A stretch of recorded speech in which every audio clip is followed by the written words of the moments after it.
Hey Internet, it's RJ. Welcome back. Thanks for tuning into this show today. You know it's Sunday, so that means we're going around the net with all the news you can use in the week that was in credit and finance. So on the docket for today, we're checking in with the Hotels.com rewards program as it merges into one key with a few other brands. We'll check in on Wells Fargo. We have some Chase Pay Yourself Back news, BILT rewards, and of course an Apple story as well. So of course, if that sounds interesting to you, then go ahead, press the subscribe button, and let's get to work.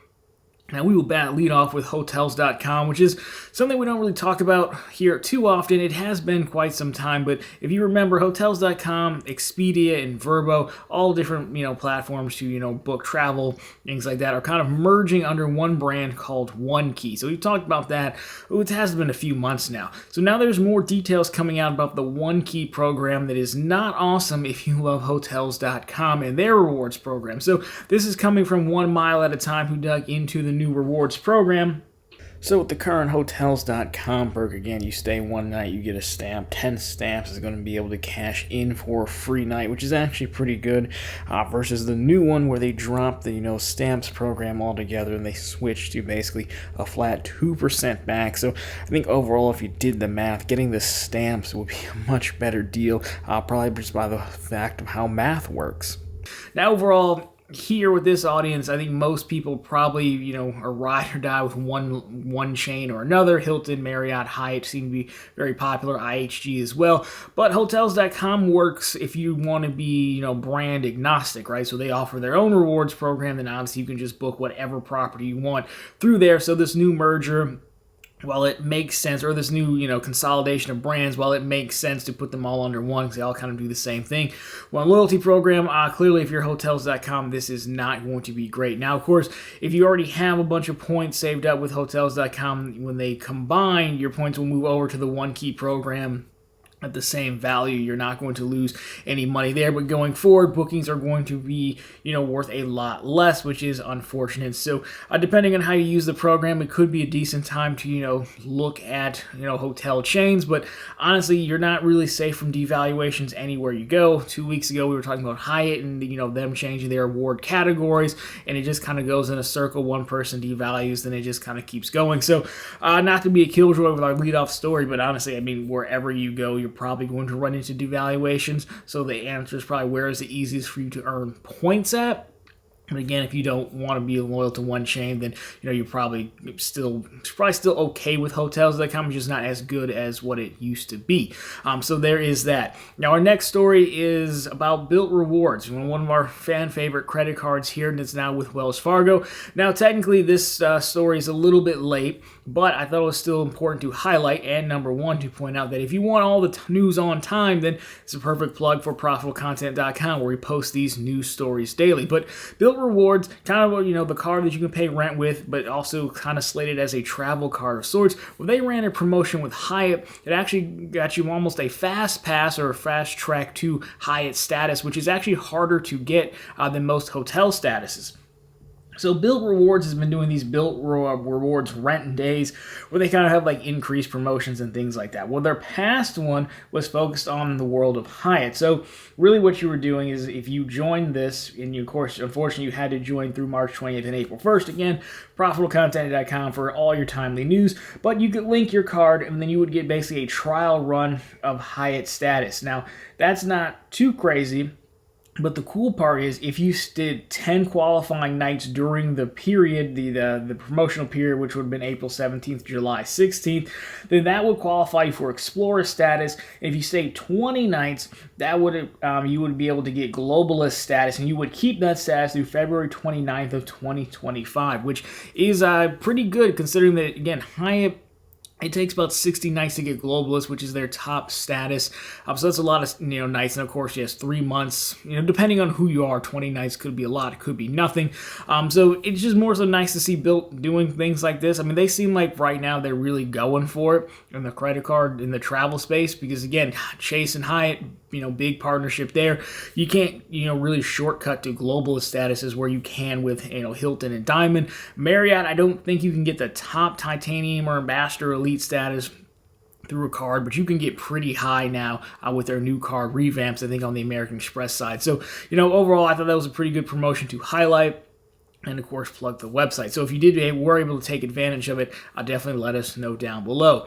Now, one of my favorite topics, or at least mine, that I make everyone sit through, is an Apple story. So we've talked about Apple for quite some time. They are making a push to expand their services play, which involves them moving into the buy now, pay later services. So Apple Pay Now, by Apple Pay Later, I believe it's called. I'm calling it like a beta test of sorts, because after the last iOS update this past week, which I think was 16.4, that you can now select users who now have access to their buy now, pay later service. So overall, it is interesting how they're doing it, right? So Apple Pay Later is actually the name. Again, you're going to need iPad OS or iOS 16.4 to have it work. So again, this is going to go through Apple Pay, but you don't have to have an Apple credit card to use it. I believe they're approving people with kind of like softer inquiries. And what they do is they give you, you can buy something, you can be approved anywhere from $50 to $1,000, and it gets broken up into 4 equal payments across 6 weeks with no interest or fees, according to Apple. So they don't really have a ton of details on their approval process or how people got included into the program or not overall. It is interesting to see how they're doing it. On one hand, there's literally no fees and they're just allowing you to break up purchases. That's kind of more interesting than the other ones who do charge some sort of fee and just change the word, just call it fixed fee versus interest. It's also nice to see they're not forcing you into the Apple card of sorts, so you don't have to get the credit card. It's basically a different type of line of credit, if you will. So not a lot of details here yet. We probably won't know a ton until it gets into more people's hands to see how it's used, what it's used for, but it is also not limited to Apple purchases. So I would call it a beta for now. I won't really be testing it myself. I don't really have a need. Again, I'd rather use a credit card, as most of you would, and I get the points. But again, if you're an Apple fanboy like myself, let me know if you end up in the we'll call it the pilot program. Now, 2 more stories here. We have to touch on Chase Pay Yourself Back, of course, that I must admit is a story that I'm losing interest in, again, for being a Chase fanboy as well. So Chase has extended Pay Yourself Back for the Sapphire Reserve. So you have it on screen for you again. Sapphire Reserve, your categories are groceries, gas, and the annual fee, all at 1.25. Select charities, of course, 1.5. Unfortunately, the Sapphire Preferred didn't get anything added to it, so I guess they're going to keep doing the charities. It would look pretty bad if you remove that. And then the Freedom, of course, they still have that. The Inks and the Ink Unlimited still get theirs. I didn't see an announcement about those, but they've been around forever. So overall, again, I'm kind of losing interest in it. It seems like a forgotten perk or a perk that they want to get rid of or get out of having people redeem for this type of stuff. I thought the opportunity was to, refresh it, every so often, once a quarter maybe, similar to how the Freedoms go. But there you go. If you use it, let me know down below what you think. Do you still use Pay Yourself Back? I don't necessarily think 1.25 is terrible. It's more so how they kind of just leave it be now. Don't really do much with it, but I'd still love to get your thoughts on it. Because on the one hand, it's still so easy to earn ultimate reward points. It could be advantageous, but I don't have a Sapphire. I might get the Sapphire Preferred. Now, there's also an in-branch offer going on for like $900 with like $6,000 within spend. So, it's worth an in-branch trip. Sometimes we see these offers become online a little bit later, a few weeks later. So who's to say? But that's definitely worth a trip in branch. So at some point I'll have a Sapphire Preferred, but there's no Pay Yourself Back on it. So, there is that advantage, is just leaving it for the Reserve, which I also think is kind of fair because that card does need a little bit of help. But anyways, if you're looking for a more competitive card, or you had a more competitive card in the Wells Fargo Propel, well, it looks like that legend is finally being retired. Now, Wells Fargo has sent out letters to card holders informing these card holders that their Wells Fargo Propel will be force converted to the autograph card. So we have the letter that we got from someone who posted it online, so you can read through it there. So again, it's going to happen by May 24th. You'll end up getting your card, and then shortly after that, your current Propel will no longer work. So apparently Wells Fargo's been doing this for quite some time in the background. I know I've seen a lot of folks chime in on Reddit and say, hey, actually my Propel was converted to an active cash prior to, which definitely sucks because the active cash is not comparable to the Propel in any way. The Propel and autograph are basically a one-to-one.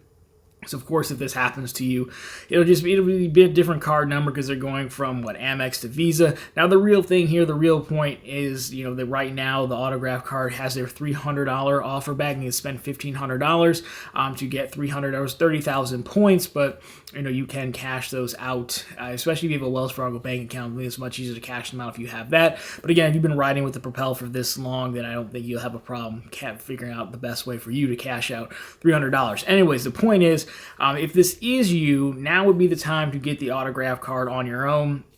I don't know enough to say that they would start blocking people from applying for the new one to get ahead of this. It's always unfortunate how forced product changes happen. I guess, to the rest of the world, it sounds like a win because there's no credit pool, there's nothing like that. But again, I think $300 for the autograph is actually a pretty good bonus. I consider it myself, honestly, if I didn't have a bunch of other cards to work through and on the list. So, that's the main thing. But of course, the downside is most people watching this already know this, and so really the only people who get affected and lose out on $300 are the people who don't know, right? So Bank of America did it best when they were product changing people, but they also offered another sign-up bonus or a spend bonus, which is granted another way to get people to start using the card again, but I still think it's fair. So if you're a Wells Fargo Propel person, the legend is finally retiring, which overall I don't think is that bad. Just make sure to try to get maximum value from this autograph card if you can, or if you care about the $300. And if you want to know who the champion is in the credit card tournament that is going on right now, it won't be the Propel, obviously, and the autograph didn't make it either. Well, remember to check into the channel here on Tuesdays. We have just 2 episodes left in the Credit Card Madness tournament, so there is still time for you to help decide who is the champion of the credit cards for the 2023 season. We are down to our final 4 competitors right now, so that's still open. Feel free to vote, and of course, if you want to see who the actual winner is, then of course, go ahead, get subscribed for that. We play it every March. We're probably going to play it every year. I don't think I can get out of it at this point. It's a staple of the internet. The people demand it at this point. A little bit dramatic, but possibly. So anyways, there is that for our shameless plug. So that has been the news. Of course, if you like this one, drop me a thumbs up down below if you found it particularly interesting, or you just want to get in on the tournament. Consider subscribing to the channel because we're posting content just like this every single week and right back here every Sunday with all the news you can use in the week that was in credit and finance. Of course, every single day over on profitablecontent.com. Question for you guys is, let me know what you think about these stories. Propel holders out there, are you going to make the jump? Jump the ship early to get the autograph card? What other stories have you seen going on? Any Hotels.com fans, I would definitely love to get your thoughts on that story as well. Anyways, guys, that's going to do it for the news. As always, thank you so much for watching. I'll talk to you very soon next week.